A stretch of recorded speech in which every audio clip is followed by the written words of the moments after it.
E Deus resolve dar a Elias a experiência do querite, a experiência da prova, da provisão, da dependência de Deus.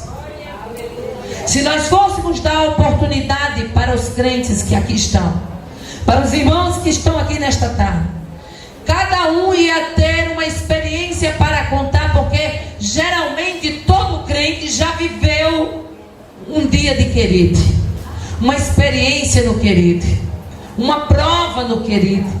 Mas também nós iríamos ouvir testemunhos extraordinários de pessoas que viram nos seus querites a provisão de Deus, a mão de Deus, o cuidado de Deus, o agir de Deus, a manifestação sobrenatural de Deus. Aleluia. Esse Elias, chamado de Tisbite, morador lá das terras de Gileade, ele vem para o querite, aleluia, e ele logo profetiza no ribeiro que não haveria chuva e nem orvalho até o dia que a palavra de Deus chegasse novamente na sua boca. Aleluia.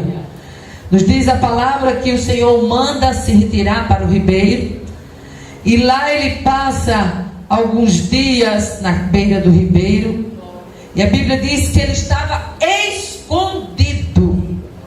Aleluia. Porque o ribeiro, o nome querite, que significa molde, significa também lugar de esconderijo para quem passa na prova. Na época dos queridos da nossa vida, ninguém quer saber de plateia. Geralmente é a época que a gente fecha a porta mais cedo. Geralmente é a época que a gente chora mais calado. Geralmente na época da experiência do querite, é a época em que a gente não convida ninguém para ir na nossa casa, porque a provisão está curta. É os querites da vida. Aleluia.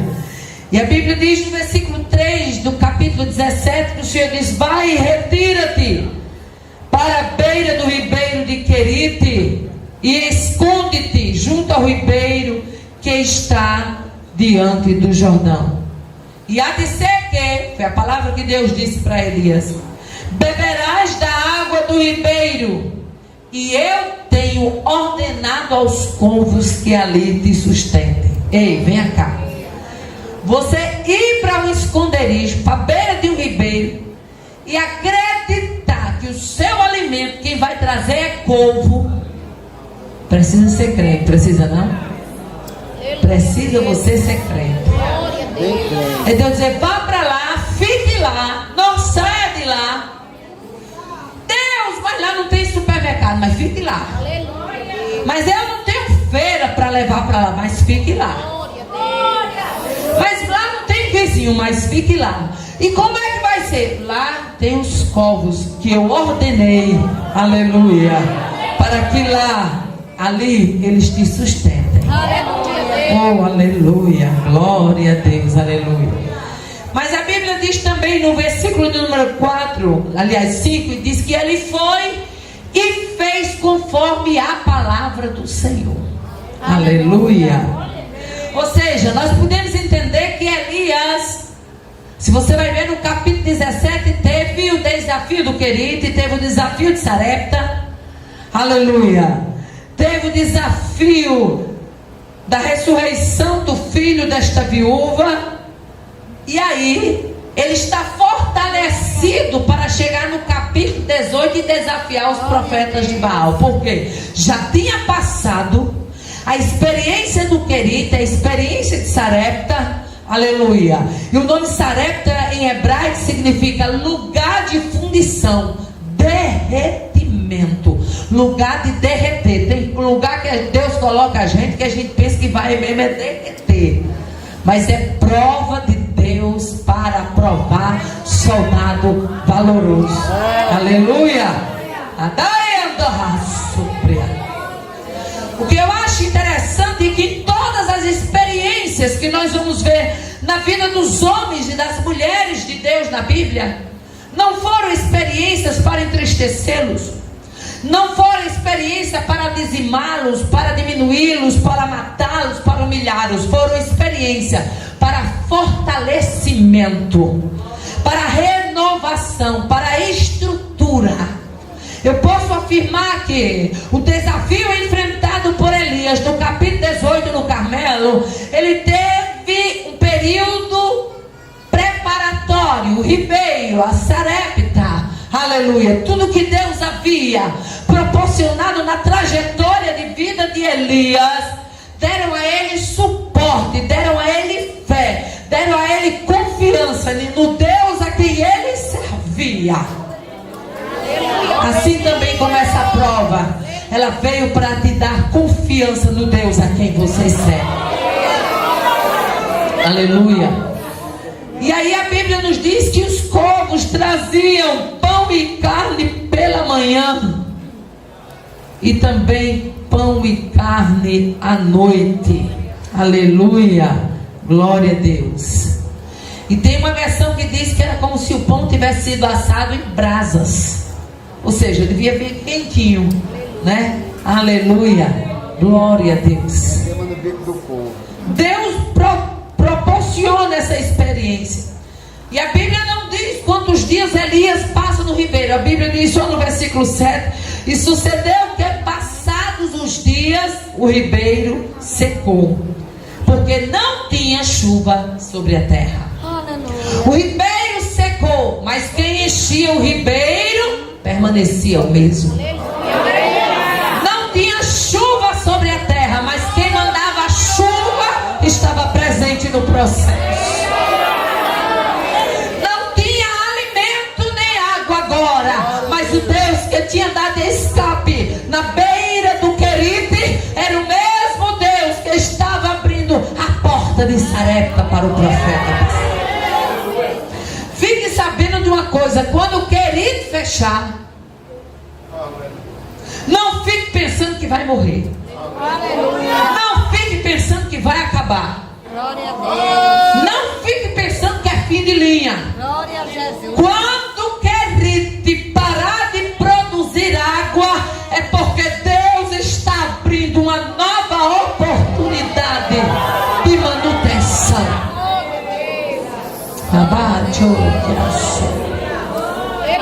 Nessa tarde é tarde de Deus fortalecer crente. Nessa tarde é tarde de Deus dar experiências novas a crente. Nessa tarde é tarde de entender que quando o Querite seca, é porque Deus tem uma nova provisão para abrir na vida de um servo seu. Querite secou. Passou-se os dias, o Querite secou. Mas o Querite estava seco, mas a palavra do Senhor chega no meio do quadro. Oh, aleluia. E o Senhor diz: levanta-te e vai para Sarepta, que é de Sidom, e habita ali. E eis que eu ordenei ali uma mulher viúva que te sustenta. Glória a Jesus. E talvez o profeta pudesse até perguntar: Senhor, não tinha uma mulher rica, uma mulher abastada, uma mulher de condição para me sustentar? Não, vai lá para Sarepta, porque lá eu ordenei uma viúva. O Deus que levantou os corvos era o Deus que estava levantando a viúva. Aleluia. Sabe por quê? Porque quadro aonde falta provisão é lugar de Deus levantar portas improváveis. Vou repetir, porque Deus está me dando graça e autoridade para isso. Quadro onde falta provisão é lugar para Deus levantar, aleluia, provisão improvável. Deus faz acontecer o imprevisível aonde falta provisão. Aleluia. Aleluia. Deus faz acontecer, aleluia, com quem não pode acontecer. Havia muitas mulheres, aleluia, em Sarepta. Havia muitas mulheres no território de Sidom, mas Deus quis usar a viúva. E aí? Glória a Jesus. Aleluia, Deus.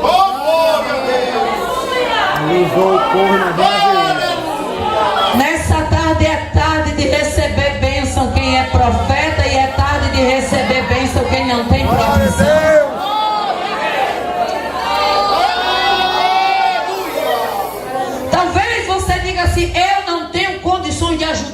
também, a viúva também não tinha. Mas o fato dela obedecer a palavra de alguém que Deus mandou para que ela ajudasse, foi a porta de provisão que Deus abriu para a viúva. Se Deus mandar você dar um prato de comida a alguém todo dia, mesmo você tendo pouco, começa a dar, porque com certeza Deus vai criar provisão na sua casa. É dividir o que não tem. Só Deus sabe dividir. Aleluia! O que não dá para ser dividido. Aleluia, glória a Deus. A Bíblia diz que ele veio de acordo com a palavra do Senhor. Aleluia. Foi para Sarepta. E quando ele chegou à porta da cidade, a viúva estava lá apanhando os cavacos. A história é bem conhecida. Aleluia. E eu quero lhe chamar a atenção para este Deus que age da forma que ninguém imagina. Aleluia. O profeta Elias jamais imaginou que Deus iria utilizar os corvos como garçom. O profeta Elias jamais imaginou que Deus ia levantar justamente uma viúva para servir de porta de provisão para ele. Porque quando você está na prova, você acha que Deus vai usar alguém que é mais do que você. Mas uma pessoa que está praticamente na situação que você está, você jamais imagina, não é? Porque foge da lógica humana. Oh, aleluia. Mas deixa eu dizer uma coisa. Deus usou os corvos para Elias, mas lá em Jó capítulo 38, versículo 41, diz que Deus se preocupa em alimentar até os filhos dos corvos, até os filhotes dos corvos que levaram comida para Elias. Lá em Jó 38, 41 diz que Deus alimenta até eles. Oh, aleluia. Glória a Deus, aleluia. E em Lucas capítulo 12, versículo 24, Jesus diz mais: considerai os corvos que não semeiam, nem cegam, e nem tem despensa e nem celeiro, e Deus os alimenta. Quanto mais valeis, muito mais vós do que as aves. Aleluia. O profeta vai para Sarepta. Quando chega, a viúva está apanhando cavaco na porta da cidade. Oh, aleluia. E ele chama essa mulher e diz: traga aqui um pouquinho de água para que eu beba. Aleluia. Ela foi, buscou a água. Trazer água, até que ela foi, trouxe porque tinha. Mas quando ele pediu um bocado de pão, pisou no calo da viúva. Agora traga aí um bocado de pão. E ela diz: viva o Senhor teu Deus, que nem um bolo tenho, senão somente um punhado de farinha numa panela e um pouco de azeite numa botija. As possibilidades de vitória daquela mulher eram tão poucas que ela disse: eu vou fazer para mim e para meu filho, nós vamos comer e vamos morrer. Não tem saída não. Olhe a perspectiva da viúva. Eu vou fazer um bolo para mim e para meu filho, para que nós comamos e morramos. Acabou a nossa história. Aleluia. Ela não sabia, aleluia, que quem estava pedindo ali no lugar de necessitado era exatamente o enviado de Deus como porta de provisão. Glória a Deus, aleluia. Glória a Deus. Às vezes não é fácil abrir a geladeira para tirar um pouco quando a gente tem pouco. Às vezes não é fácil abrir o armário, abrir a despensa para tirar um pouco quando se tem pouco. Mas deixa eu dizer uma coisa. Muitas vezes esse gesto de fé, o que essa mulher fez foi um gesto grandioso de fé. Um gesto de fé é tudo que Deus precisa para abrir uma porta inusitada de provisão dentro da tua casa. Oh, aleluia.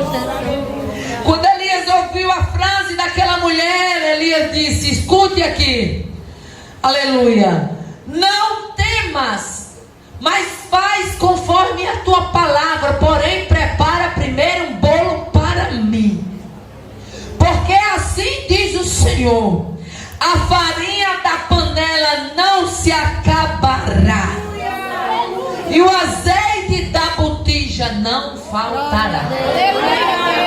Sabe o que é isso? A farinha estava lá na panela, era fazer um pouquinho. Glória a Deus. Isso quer dizer que quando ela foi lá, que pegou pela fé e fez, lá criou.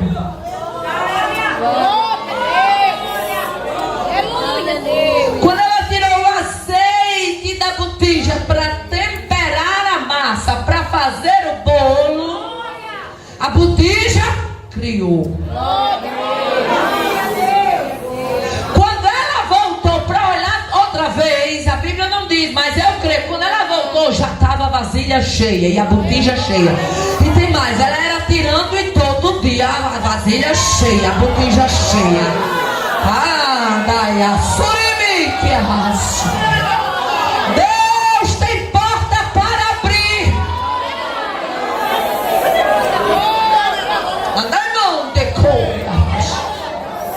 Quando você abrir a pequena parcela da sua provisão. Deixa eu abrir aqui um parênteses, porque quando eu abro esse parênteses, Deus fala com alguém específico. Alguns anos atrás, muitos anos atrás, eu estava começando a pregar e eu comecei a engordar muito. E eu tinha muita roupa, mas quando eu comecei a engordar muito, sabe aquela época que você está cheio de roupa e sem roupa? E aí eu fiquei de uma maneira que eu não tinha para onde me socorrer. A situação estava difícil, não tinha como. E só tinha duas roupas que cabiam em mim, um conjunto verde e um conjunto branco. Era saia e blaze branco, saia e blaze verde. Ou você me via de verde, ou você me via de branco. E quando eu queria ser chique, eu usava uma peça branca com a outra verde. Entendeu? E aí um dia minha sogra chegou lá em casa e disse: Aparecida, teve uma campanha lá em Areia Branca e deu uma chuva de muito novo convertido. Muita gente aceitou Jesus lá. E ela disse: Aparecida, Areia Branca está cheia de novo convertido. Mas eu fiquei com pena. As irmãs nova convertida mandaram um bilhete dizendo que não estão indo para a igreja porque elas não têm roupa de crente, porque tudo era mulher do mundo que usava isso, usava aquilo outro, e não tem roupa de crente. E na mesma hora o Senhor falou no meu coração e disse: você tem tanta roupa, mas não lhe serve. E eu falei para ela: guarda aí um pouquinho. Fui lá no meu guarda-roupa, irmão, eu já fiz isso. Eu estou contando isso, não é para mim engrandecimento não, é porque eu já fiz isso 2 vezes. Fiz a terceira agora praticamente. Sabe de você pegar toda a sua roupa e dar toda a sua roupa de uma vez só? E eu peguei aquele sacolão, botei, fui só dobrando e enchi aqueles sacolões, 2 sacolões daqueles grandes da Riachuelo, e saí puxando, porque não dava conta, puxando do quarto afora. Ela disse: o que é isso? Eu disse: as roupas para a senhora levar para as irmãs de Areia Branca. Ela falou: criatura, é roupa demais. Ela pegou, olhou e disse: naquele tempo era um tempo que estava usando, quem lembra aqui de seda javanesa? Era, menina, seda javanesa era o auge. Muita roupa de seda javanesa, de linho bordado, muita roupa de linho bordado, de seda javanesa. E ela disse: mas só é tecido bom. Eu digo: porque elas são as princesas de Jesus e Jesus não manda dar nada ruim a ninguém. Glória a Deus. E ela levou, irmãos. E ela levou. E eu fiquei com aquele guarda-roupa. Se você abrisse, você ia ver 2 roupas penduradas. Agenda cheia e 2 roupas penduradas. Aleluia. E eu pregando Mossoró todo, região toda, desse jeito que ninguém sabia. Quando foi um dia, eu cheguei lá em casa, estava um pacote enorme em cima da minha mesa de copa. E me ainda era pequena, minha menina, e disse: mãe, isso foi uma irmã da Igreja de Cristo. Ela veio e deixou esse pacote, tem um bilhetinho aí. Quando eu abri aquele bilhete, ela dizia assim: irmã Aparecida, a senhora já nos atendeu tantas vezes na nossa congregação e nós nunca fizemos nada pela senhora. E a gente vê o nosso coração da gente mandar esse presente para a senhora. Receba das irmãs da Igreja de Cristo com muito carinho. Irmãs, até hoje aquela botija nunca faltou. Glória a Deus. Aleluia, Deus. Até hoje na minha casa você não encontra menos do que 20 cortes de tecido para fazer roupa. E eu me lembrei disso agora e estou compartilhando com vocês para você saber que muitas vezes Deus faz conosco como fez com aquela viúva. É pedindo do seu pouco, mas é o seu pouco, é nele, é neste gesto de fé que Deus quer. Abate.